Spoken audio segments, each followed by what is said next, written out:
Welcome to another episode of Courageous Me. And talk about courage. The gorgeous guest that I've got on today, I don't know, we've literally only met 5 minutes ago. And here's how our paths have crossed. We are both lucky enough to be speaking at the International Women's Day coming up. No, she's in Brisbane, I'm in Melbourne.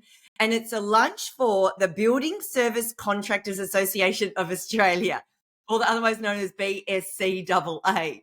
And we're both doing it. We've worked out we're both speakers. So hopped onto LinkedIn and said hi. And here we are. So Tracy Cooper is a change specialist, and we're going to hear a whole lot of stuff that I'm assuming involves change and how change plays out in our lives. And we're going to get to know a little bit about more about her and how courage plays out in her life too. So Tracy, on that note, and before we get into the juice of the conversation, what excites you to have a conversation with me today about courage?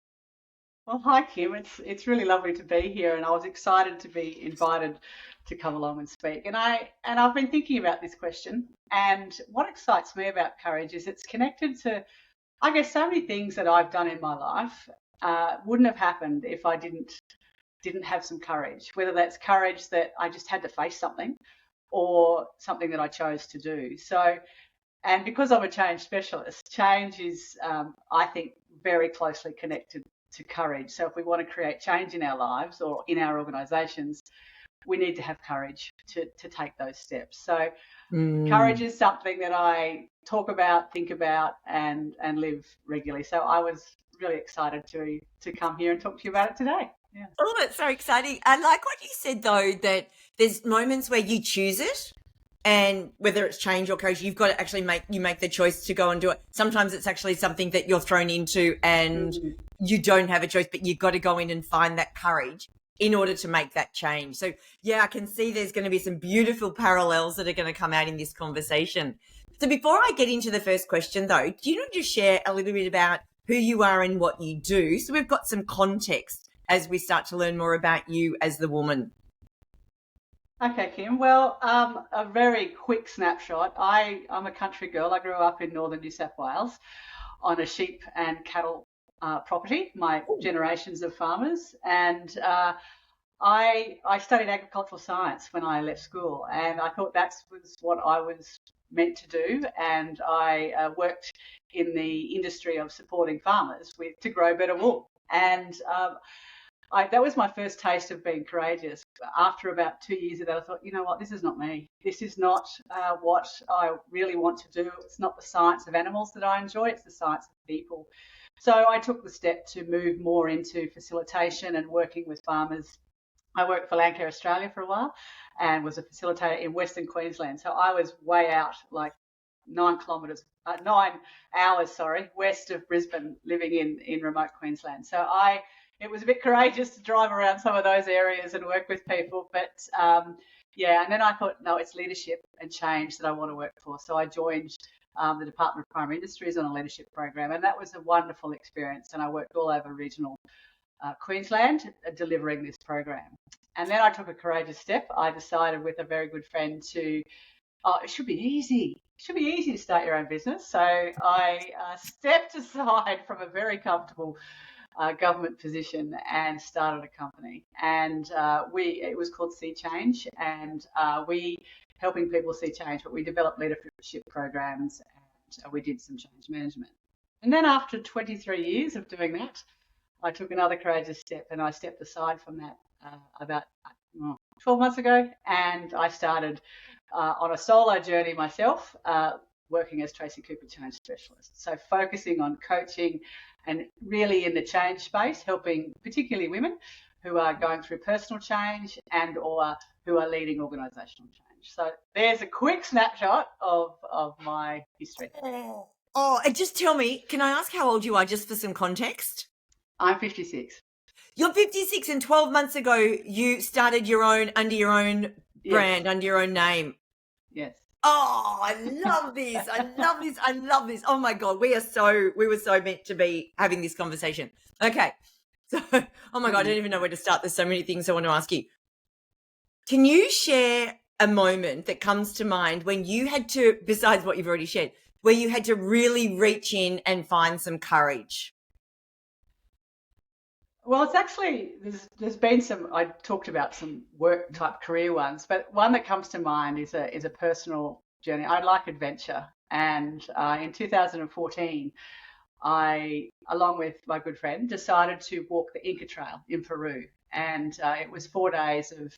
Some people say, "Oh, it's a lovely journey and it's wonderful." It is at times, but it's harrowing and it's hard, and it's. We had people in our group who were almost running it. And I'm like, oh my gosh, I'm struggling. So, but the first evening, the night before, we had to get up at 5 the next morning. I got quite very sick, very, very sick. And I actually think it was altitude sickness. And I guess for me, it was this fear of being in another country. I don't recall ever being so sick. It was coming literally from both ends. And I was unwell. And I said to my friend, I don't think I can do this.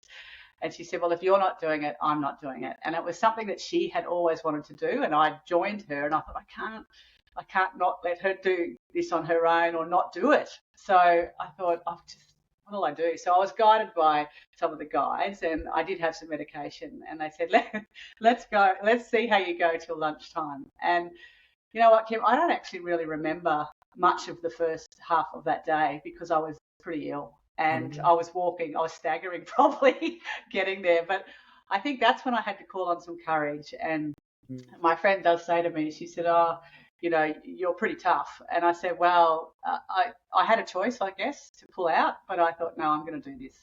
So I got to lunchtime and I lied in the mess tent where they provide you with lunch.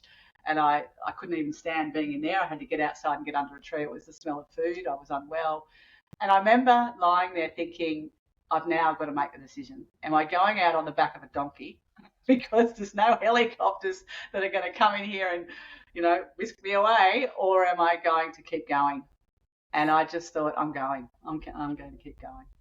And do you think what you just said was so beautiful there before, that maybe if you had have just been doing it on your own, then you might not have actually fronted the next day because you were so sick, but you didn't want to let your friend down because this was her thing. Yeah. Yeah, I didn't want to let her down. That was what was driving me. And yes, it's the wonderful experience. There was also a fair bit of fear around if I am going to get worse, where am I going to end up in hospital? What's going to happen? So I was obviously still able to walk, not fast, but I was still able to. And I'm sure if they thought I was really, really ill, they would have said no. But I think sometimes you're just digging deep to go, what is driving me? That's my why, and that's what my why was. And yeah, I think that's beautiful. I have a term that I call bestie bravo, which is where when we've got to stand up and fight for our best friend or our family or someone we love, we'll do whatever it takes. But sometimes when we've got to go and stand up for ourselves or put our needs first, we hold back. But the minute, especially women, the minute there's someone else that's relying on us or needs us, we're there, we're in. So, yeah, that's so interesting. Now, I'm assuming you did finish the walk? I did. It was interesting that night. It was, we got into camp and I said to our guide, his name was Elvis. I don't think his real name, that's his Peruvian nickname. But I said, what time do we normally get in? And I was sort of plodding. I'd picked up a little bit. I started to feel a little bit better. And he said, oh, as long as it takes. And I arrived in at camp. They'd set the camp up just on dark. It was around 6 o'clock. And I remember falling into my tent and just going, I've never needed to just lie down so much in all my life. But yeah, that was day one. And then there was another 3 days of that moving forward. So I finished it. Yeah. And what's fascinating too, what you said, that you don't even really remember the first kind of morning up until lunchtime. How often does that happen though? Like when we are doing something that's really stretching us, pushing us, that scares us, that our memory of it almost goes blank. Yeah. And I think I remember having the fear of going, am I going to get sicker? And if what I'm doing here is not helping myself, I'm actually making it worse. But, after that first night, I actually slept for about an hour and a half before I ate dinner. I had some rice, I think, for dinner, but I actually started to come good. And then the next day, people around me were starting to get sick. So I think it was, it was interesting that I said, do you want some of my medication? You can have some of mine. But it was, But it was a life-changing experience, Kim. Not just to go through that, and I did call on courage to get through it, but climbing um, climbing mountains in Peru is not an easy task, but it's a beautiful experience. And if you just put aside the how hard this is, going up, going down, and taking what's around you, I've had some life lessons from that experience that have driven me ever since. So that was in 2014. So for the last 10 years, they've driven me Wow. around. Can you share what some of those were? Because Yeah, some of this is them are like fascinating. my guide Elvis. I mentioned him. I would look up and go, "Do we have to get up to there?" Like you could see them, and he said, "Don't look up. Don't look to the top of the mountain. Just look at every step that you're taking right in front of you." And that has stuck with me in business and other personal challenges that I've had. Just take the step today that I need to take, and when they compound or when they all add up together, you'll get to the top of the mountain. And the other thing I realised was, and I talk about this a lot, I talk about it a lot on LinkedIn, about the power of the pause, because there was some people rushing through their walk and then they'd wait for us to get to the next. And he said, I think some people are missing the beauty of what's around. And he said, we need to pause regularly. And I still think about that, and I do regularly in business, pause, and I help my clients do that. Let's just pause and just see what's been happening, what's working, what's not, those sorts of things. But take in what's around you, because the beauty was amazing. It really was when I took the time to stop and have a look and catch my breath. What I'm loving though is that these are lessons that, we get told all the time, right? You got to stop and pause. But you're on this mountain literally where if you get to the top too quickly, then you are going to miss part of the journey and part of the experience that happens when you're in the process and taking each step. But to learn that lesson or to have it reinforced in life, and pausing's hard, right? Because everything nowadays is just so like this. Yeah. You go through experiences. Yeah.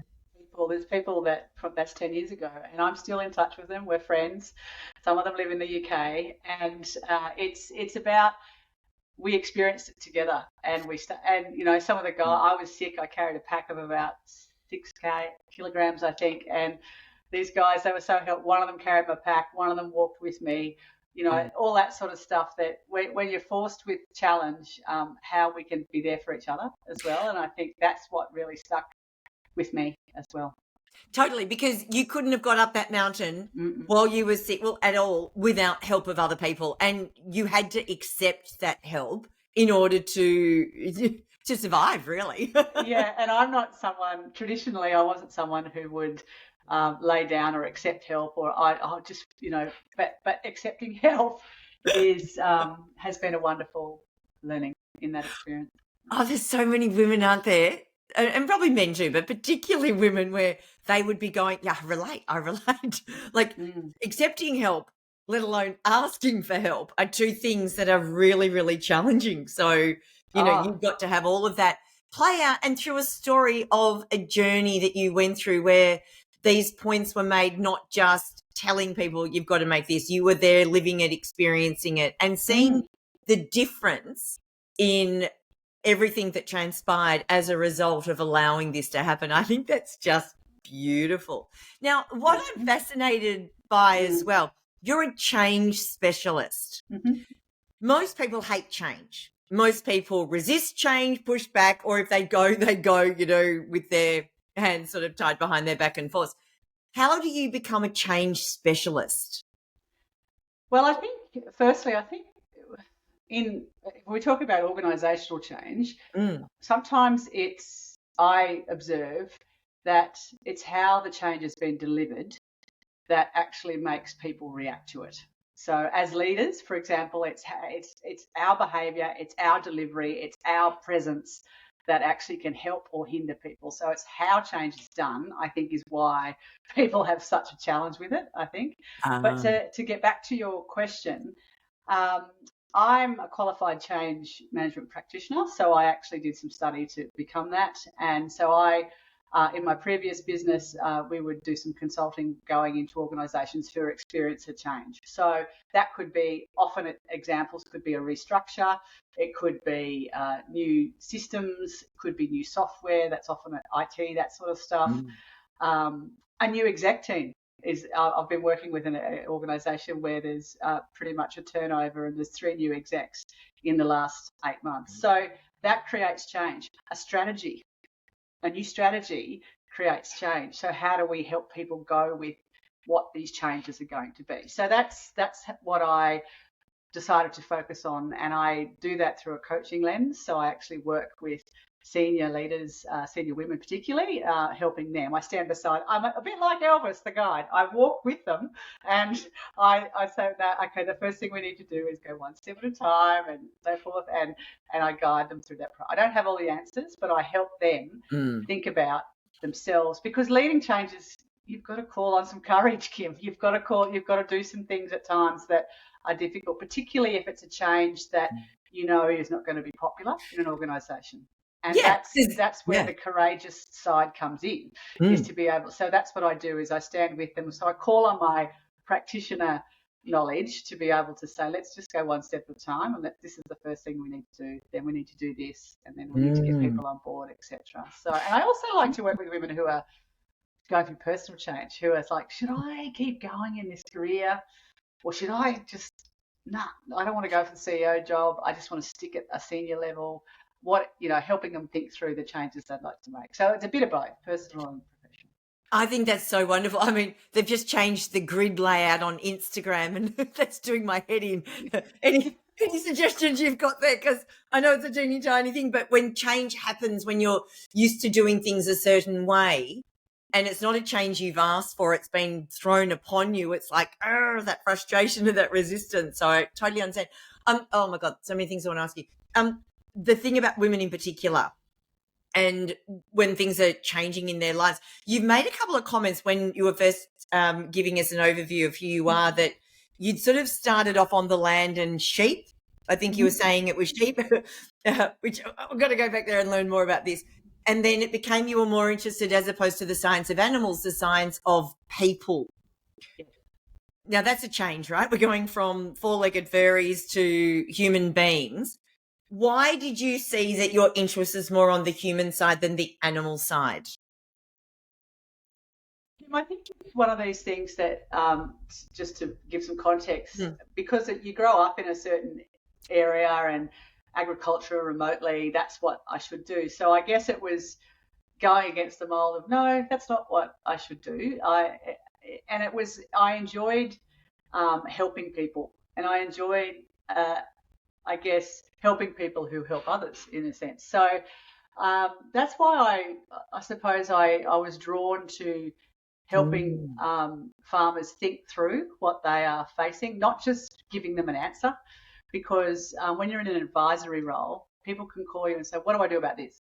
And I can give an answer, but it may not be the right answer because I don't have all the context. And often the answer is within them. So that's where I decided that facilitating groups and group learning was good. That's why I work for Landcare Australia, but also developing people's ability to think. So I love helping people to think through their challenges and not just providing answers. I still have a connection to the land, and my heart is there, but it was like, this is how I can help people, to help them to start to think and how to find their own answers, because that's rewarding. That's really rewarding. It's so, well, if you don't own it and someone else has told you to do it, you have a different relationship with it too, don't you? You do. Completely different. What I'm loving though is you grew up on the land, so agriculture was kind of an expectation because that's what you knew. But what fascinates me most is that you got to a point where you went, yeah, I know this stuff. Yeah, I'm good at it, but it doesn't mean that that's what I want to keep doing. And you were able to then make that change more onto the human side and helping the humans. I love that, because I'm having many conversations, even with friends at the moment, that are kind of hitting their, mid-40s kind of age, and they've been in an industry doing the same thing for most of their life. They're not happy, they're not rewarded, they are not fulfilled on any level. But they go, but what else could I do? Like, this is all I've known. And they don't know how to navigate life any differently. So I'm loving that, you saw this. Just flip right back. When you're a little girl growing up, what did you want to be or do?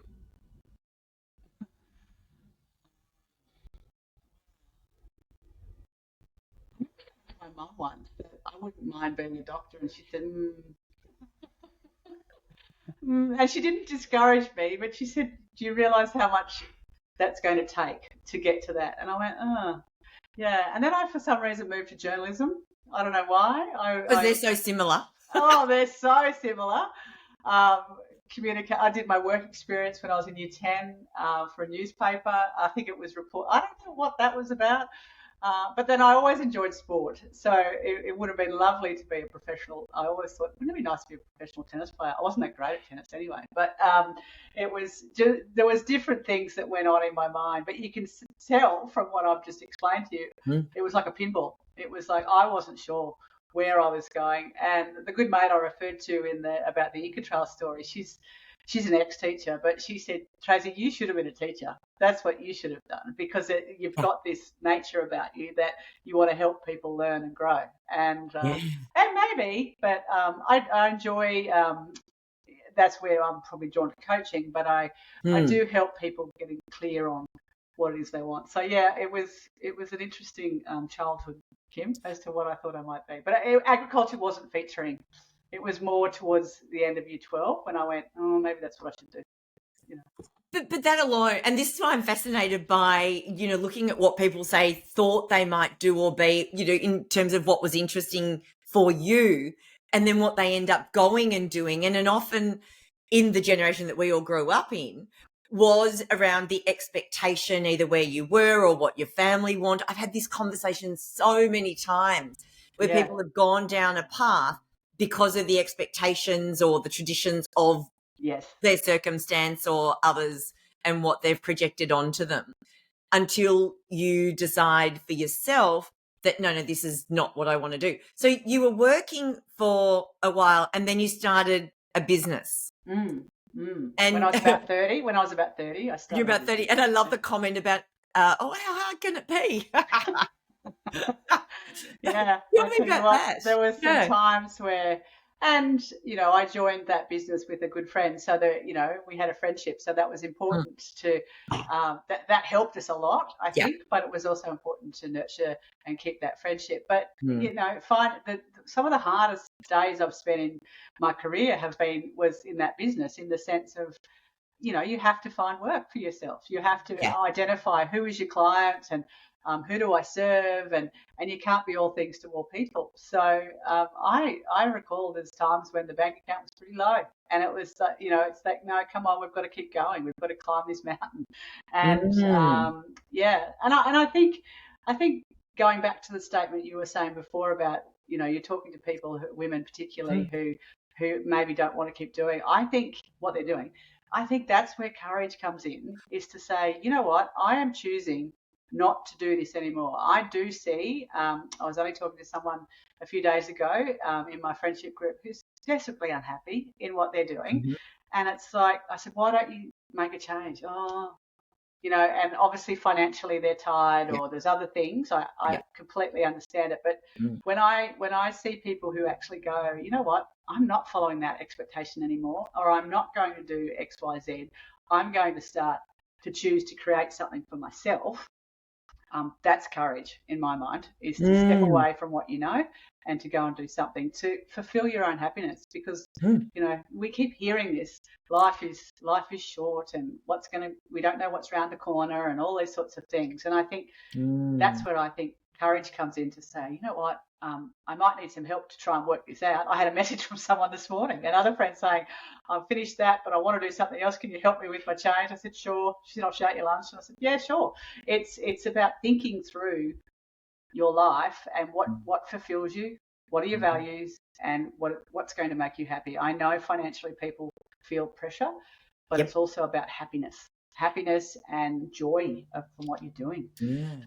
And that's what I'm certainly picking up on here, that you've got to, there's a process you've got to go through, right? You don't just wake up one morning and go, right, I'm tossing all that away, I'm going here. There is a process. And it's not that it gives you a backup plan, or, if you're jumping, it's your parachute, but it does give you more compelling reasons to make that change. As a change specialist, for people that are, and even you, so you went from being an employee to having your own business, Mm-hmm. and then only a year ago now being under your own brand, under your own name. What, from a change specialist perspective, are things that have really helped you making those changes, or do you use almost like tools to help when others are making a similar kind of, going through a similar process themselves? Mm. First one is I talk about change that we choose Yep. and change that is unchosen. So chosen or unchosen change. So we spoke about that. I spoke about that a little bit before. And when I choose the chosen change, and I did some work on this years ago when I worked in the government, but it's based on the grief cycle. So when we first choose a change, there's that relief. Yes, I'm going to do it. I've done the thinking. I'm keen. I'm excited. And then it's like, okay, the next step is how am I going to make this work? That exploration phase. And then we hit that, oh God, I wish I had never done this. This is bloody hard. I'd like to go back to where I was. We hit the reaction phase. And I guess that's what because knowing this stuff, I've watched myself go through some of that journey. And it's not always just linear. You don't just go through it and you're done. But it's that knowing that you've hit this reaction phase, and it's hard. You think this is not easy. And we tend to want to go back to the way things were or what we know because it's comfortable. So, talking to myself and giving myself the words of, who said this was going to be easy? No one said it's going to be easy. Then you actually start to go, okay. And you wake up the next day a little bit brighter, a little bit, I'm accepting. The next stage is acceptance of where I'm at and what can I do to help myself. This is where you move more into product, being more proactive. What can I do to help myself? What's in my control? What's not? And then move on to the resolution stage, which is, okay, I've got it sorted. So even in the change, and I've been in this business now for 12 months, I'm potentially at acceptance to resolution, but probably only a week ago, I slipped backwards into reaction. This is hard. This is not easy. And, and then I just smiled quietly to myself and went, Tracy, you've gone back to reaction. It's okay. It's okay. So it's knowing some of that stuff. And if anyone wants to get in touch with me, I can send them some stuff to read about that, because it is based around Elizabeth Kubler-Ross's work, the grief cycle, particularly, and it's a different stages for unchosen change. Like, for example, we talk about COVID. That's an example of a major unchosen change, and the stages are different. So that's the first thing that I call on. The second thing is a tool that I studied in university called the action learning cycle. And there's 4 stages to that cycle, and I'll start just with the first one. We take an action, and then we reflect. Reflect is all about, okay, what's going well, what's not going well, how am I feeling? So I'm just getting some thoughts around that. Then down to what am I learning, the learning phase. So why am I having the wins I'm having, or what's behind it? And then through to, okay, plan. What will I keep doing, stop doing, start doing? I pitched that from the Australian netball team, but that's the thinking around planning, because we can learn from taking action. And so regularly pausing and using that action learning and go again. So or you can start at plan. This is my plan. Okay, go and act.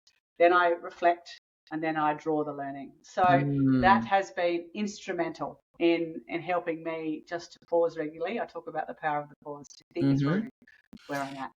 So can you give me an example where one of these tools has played out in your life, whether it was in your work and what you've been doing, or on a personal note, where you can say that you saw yourself in each of these phases? I loved also what you said before, that you're going through these phases, but you notice them when you revert back, because as you were explaining them, one of the things that was going through my mind is, I'm assuming we don't just go through each phase and just keep going. There would be times when we look back and have to, come again. Can you share an example where this has really played out for you?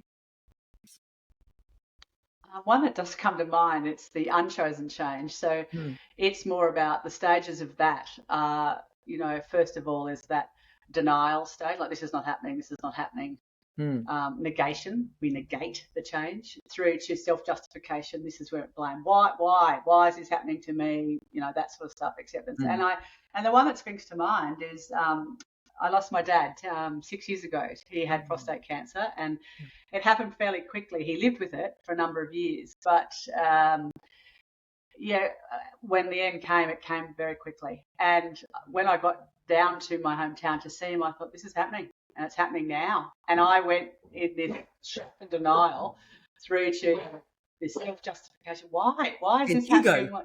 happening? He's barking in the background. Yeah, so, and I also noticed, in fairness, my siblings were going through different stages. So it's one of those things that, and I guess I'm not saying I got there quicker, but I accepted where things were at. But, some of us are at different stages. So I suppose knowing that unchosen change cycle helped me Yeah. through that phase of seeing, of losing a loved one, because it's a classic example of an unchosen change. Oh, and I love that you did share that, because it kind of cements, what is a learning and a teaching into the application in real life, but also the recognition that you've got the tools, but you still had to go through the process, but you've got the tools, so you probably got there quicker than others. How do you navigate that when you're going through your journey and your cycle in your time?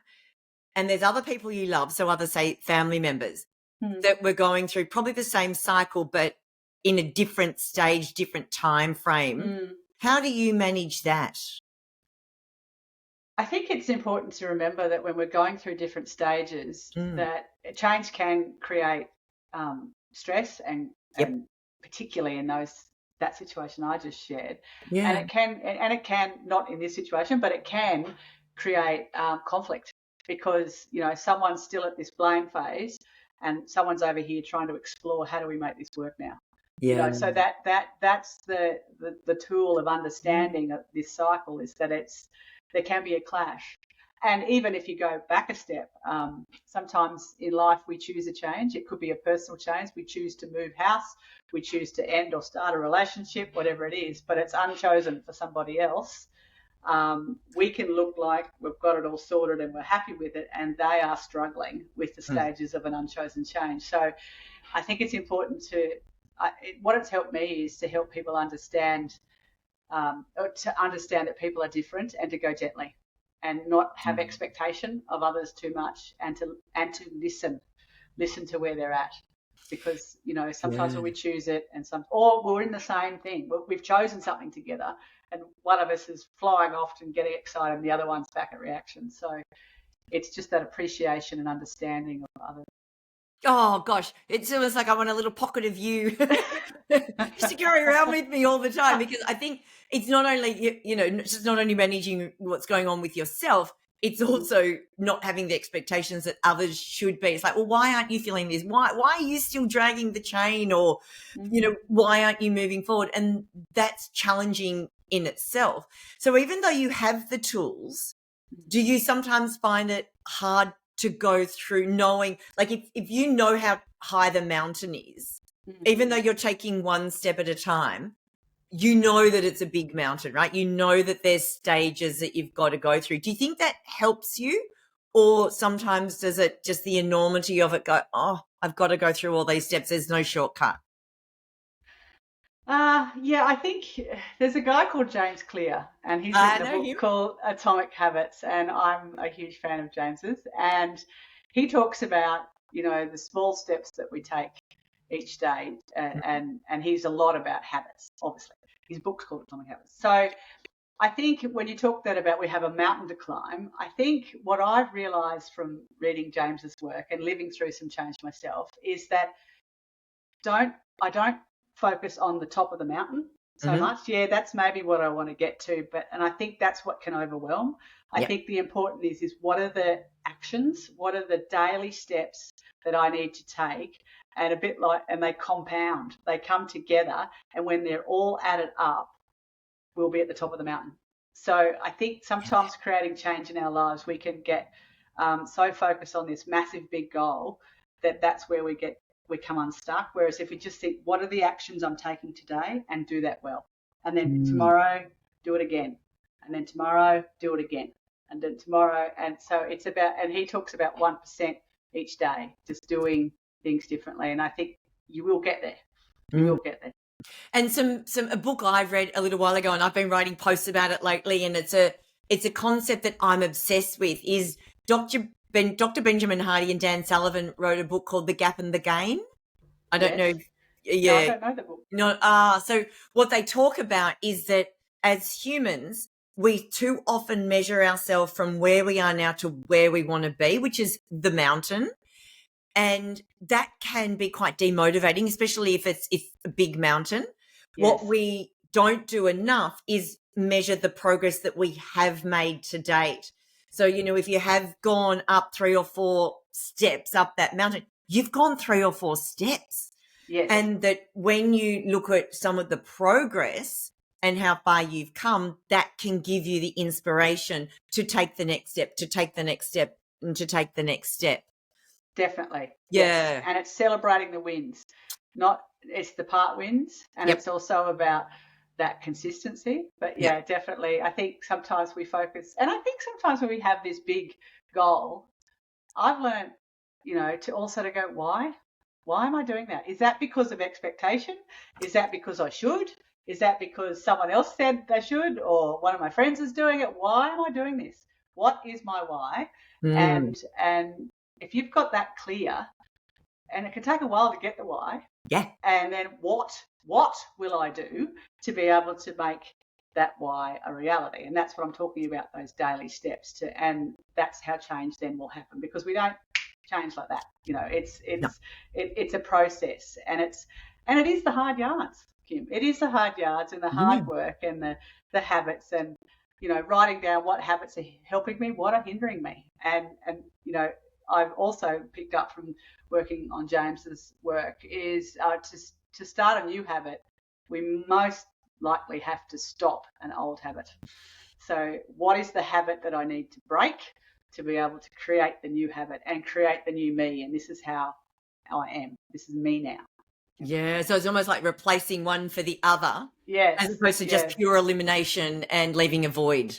Yeah, I was coaching someone the other day and she was talking about her leadership, and she admitted she can be a little bit micromanage with her team, and she picks up the phone as soon as they ring and those sorts of things. So we talked through. I said, what are some of the habits? She said, I know I sort of probably make decisions or answer too much all the time. I don't grow them to do it.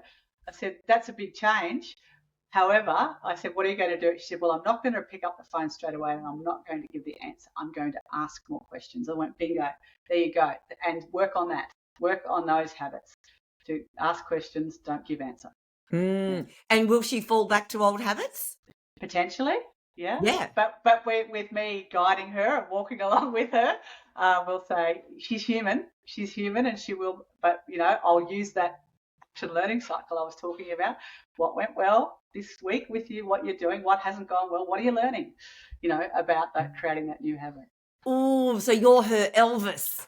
I'm her Elvis. Yeah. Everyone needs an Elvis, Tracy, that's for sure. I'm oh, her my Elvis. goodness. And on that note, though, do you think that with any change it is easier when you have got someone that you've got your Elvis, whatever that might look like? Definitely.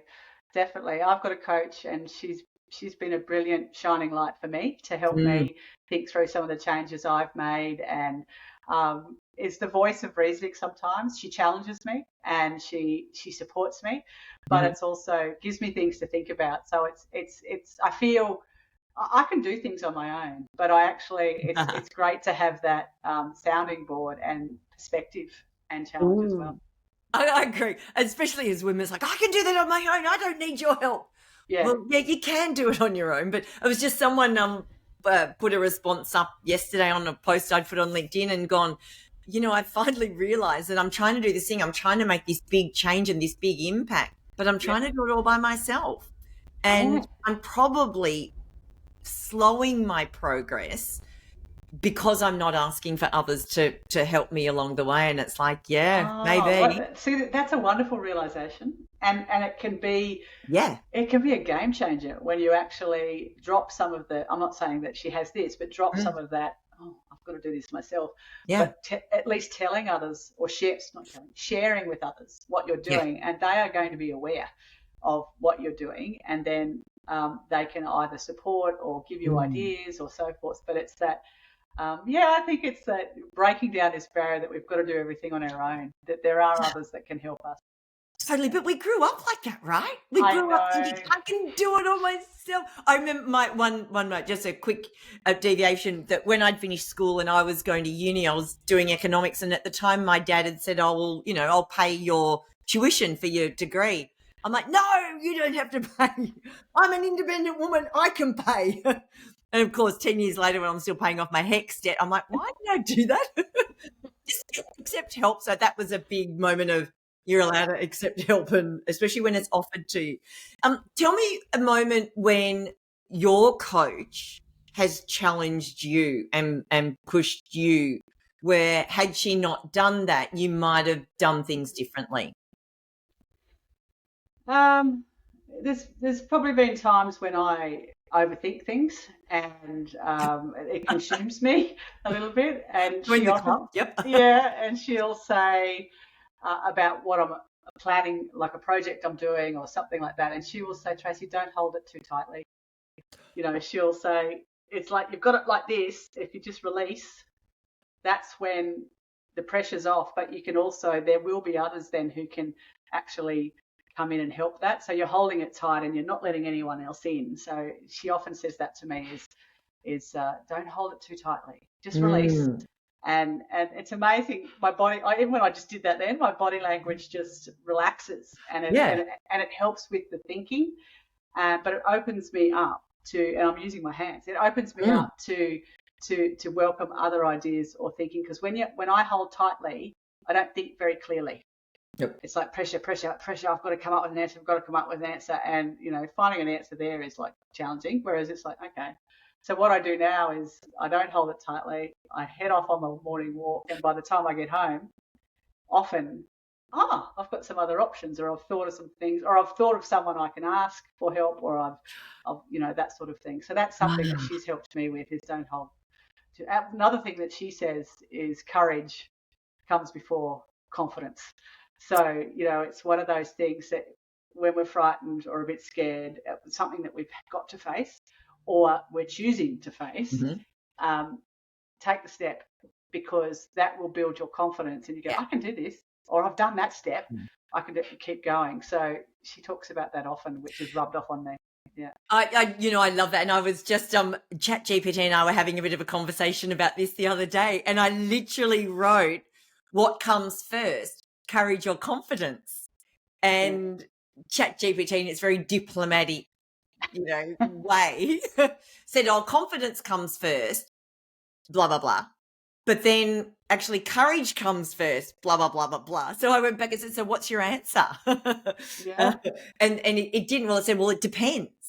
But I'm with you. For me, it's always about, if you want the confidence, you got to take the step. Yes, because that will then trigger, and so it's not quite chicken and egg. There is one that does precede the other to a degree, and then it becomes a cycle. The more courage you get, the more confidence, the more courage, and it kind of becomes a cycle. I think for me, it's proving to myself I can do this, because it's a lot of self-doubt, a lot of self-chat sometimes in your head. Yes. And then so you take the step and you're like, I did it, so I can do it again. I survive. Or I can go a little bit harder or a little bit higher, or I can do, so to me, it becomes evidence. It becomes evidence that you can do something, because you've actually tackled it. And it mightn't have been, as pristine or as beautiful as you would have liked, or whatever it was, but you did it. And it's like there, and we can learn from that, because if we don't take some action, I think it's hard to learn from our experiences. So that goes back to what I'm talking about, that actual learning cycle. We learn from doing. We do. And we can keep going and keep growing from that. Yeah. So what about, and we're so on the same page with this, I love it. So one of the things that's coming up a lot for me, especially with women that are, kind of getting over their 40s and that, and wanting to do things, say, that they did when they were little. And I'm going to use an example of a girlfriend of mine who's just started playing tennis again. Or I took up baseball when I was 48. And it's really hard, because when you were good at it when you were little, right? And if I use me as an example, just for the context of this conversation, I was good at softball, and I was 13. At 48, I wasn't that good at baseball. Yeah, I could play, but I wasn't the worst in the team, but I was right down the bottom. And that took a lot of going in and going, you know what, Kim, you don't have to be the best.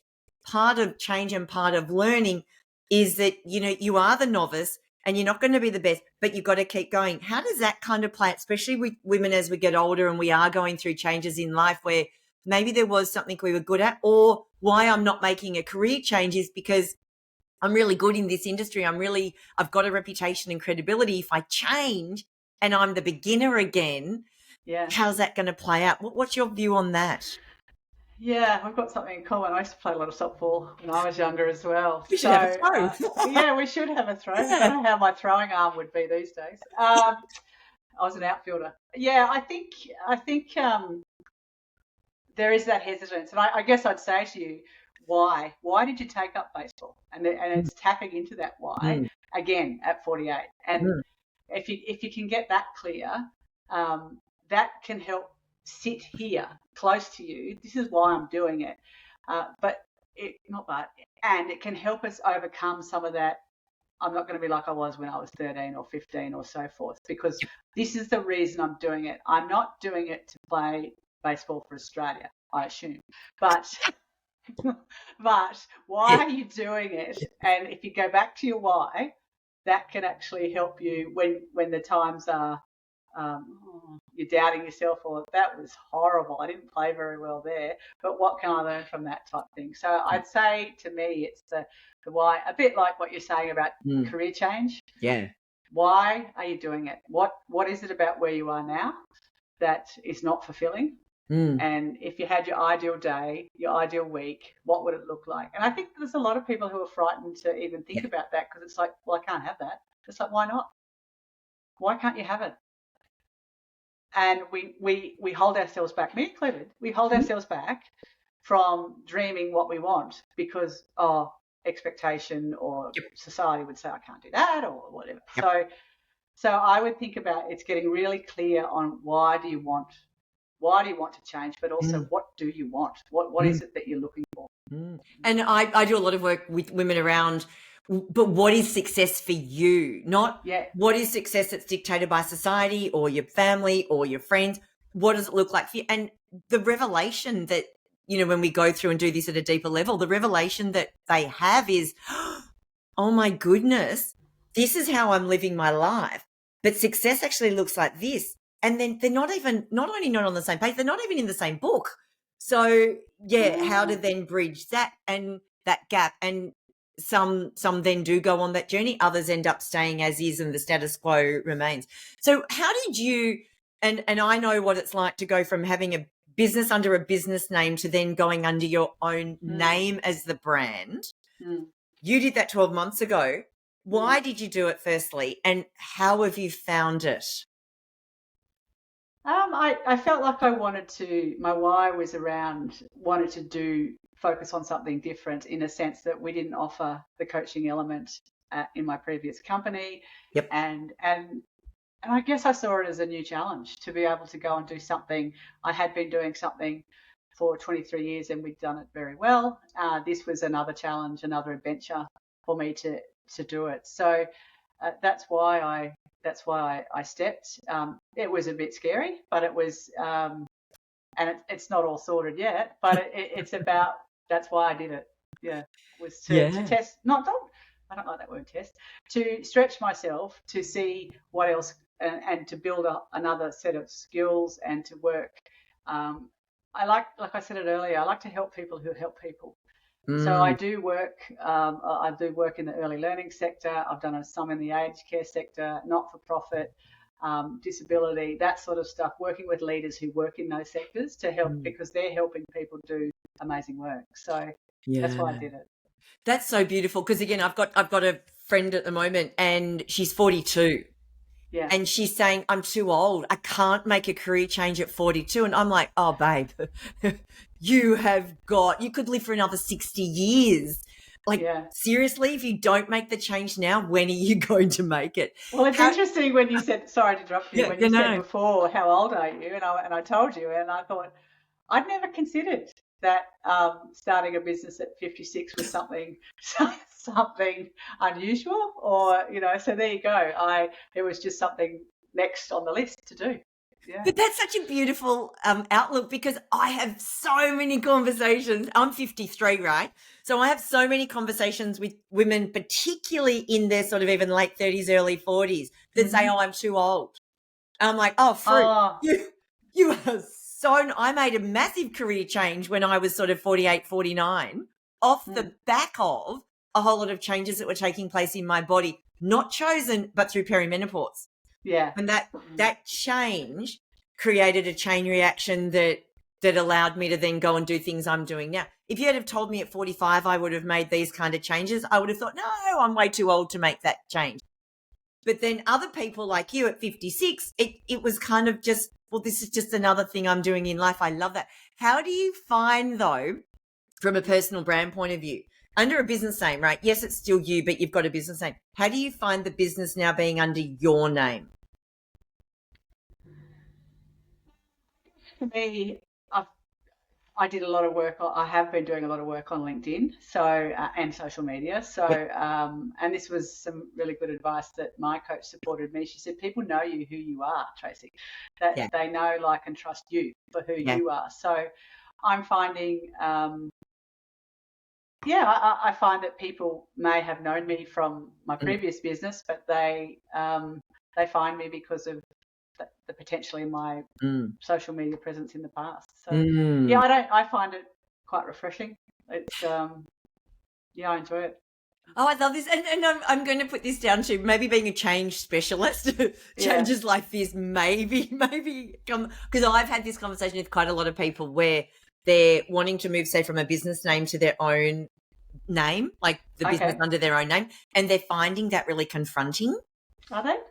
Yeah, that's why I'm interested. That's why I've asked you that question in that context, but maybe because you are so good with change. And I know even when I went, my business was called Nine Rock, and moving to Payne, I had to go through the change process and the whole, who am I to have a business under my name kind of thing. I had to go through that process. So that's why I was intrigued by how you made that transition, which seems to be quite seamless for you. Yeah, I think it's, I can appreciate why people might think, oh, should I have it under my name? But you are your brand. Yeah. Whatever you've been doing and whatever you are your brand.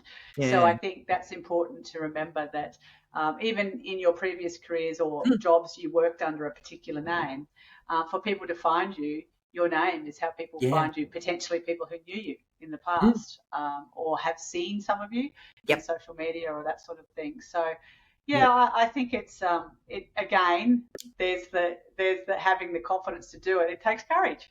It takes courage to say, no, bugger it. I'm going to say that this business is under my name and stand proud and and do that because of the expectation.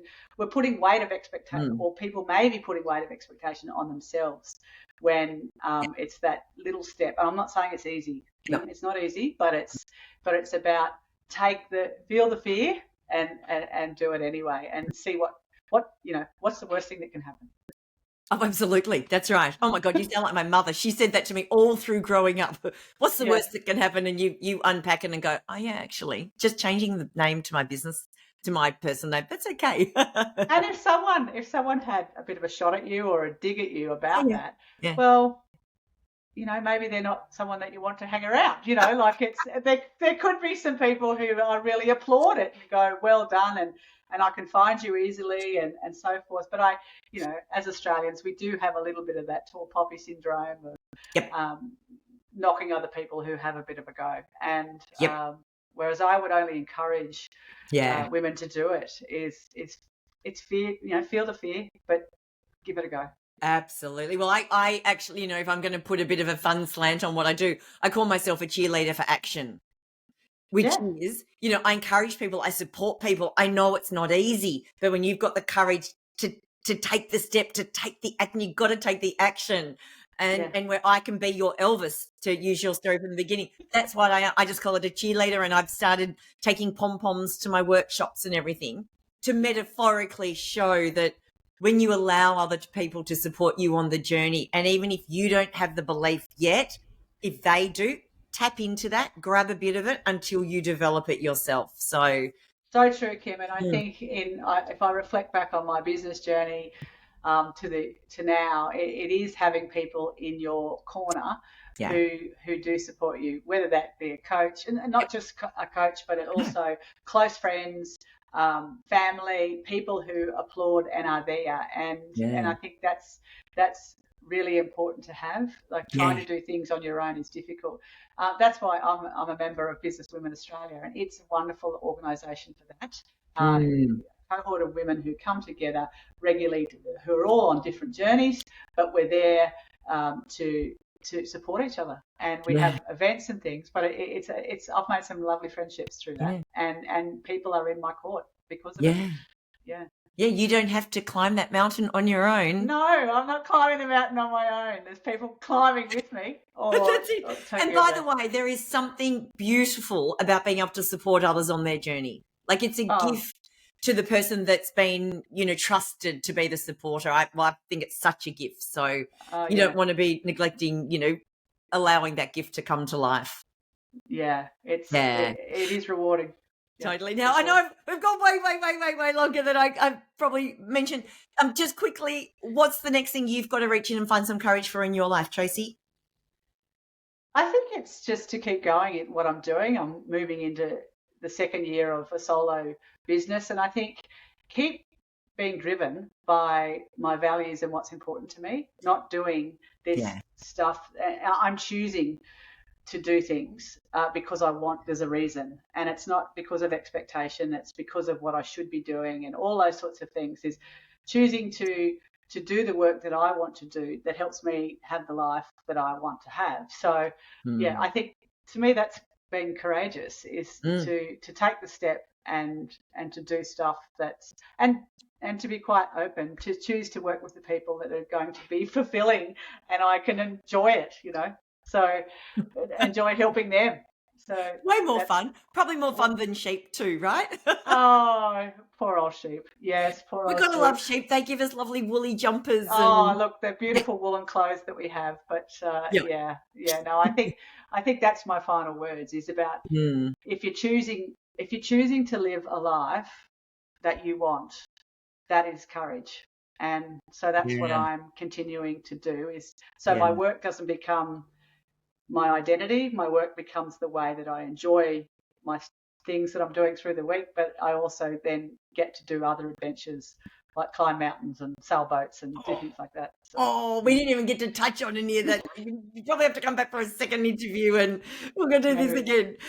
In the yeah. meantime, obviously, I'll put the details in the show notes. If anyone wants to get in contact with you or learn more about the work you do, where should they head first? Well, I'm pretty active on LinkedIn. So my name is Tracy without an E, so it's Tracy Cooper.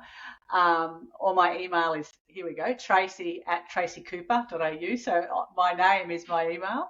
.au. But also, what I wanted to offer Kim today is we've talked a lot about change, and Yeah, you've mentioned people that you know that yeah. are wanting to take change. I'd like to offer two coaching spots free to two different listeners who'd like to just like a hand to think through. I'll give an hour of my time to help them think through their change, and to two different listeners of your show.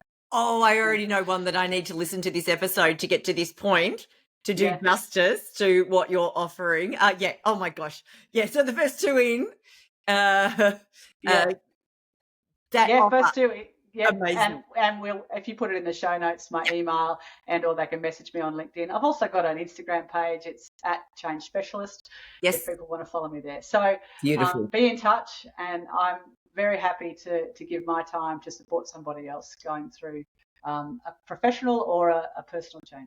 Beautiful. And Yeah. for anyone who is listening to this before the 7th of March, you're hmm speaking at the Building Service Contractors Association of Australia Women's Lunch on the 7th of March in Brisbane, and I'm speaking at the same event in Melbourne on the 20th of March. So again, I'll pop the details in the show notes. If you're listening Yes. after those dates, we're telling you it was amazing. We had so much fun and the women loved it.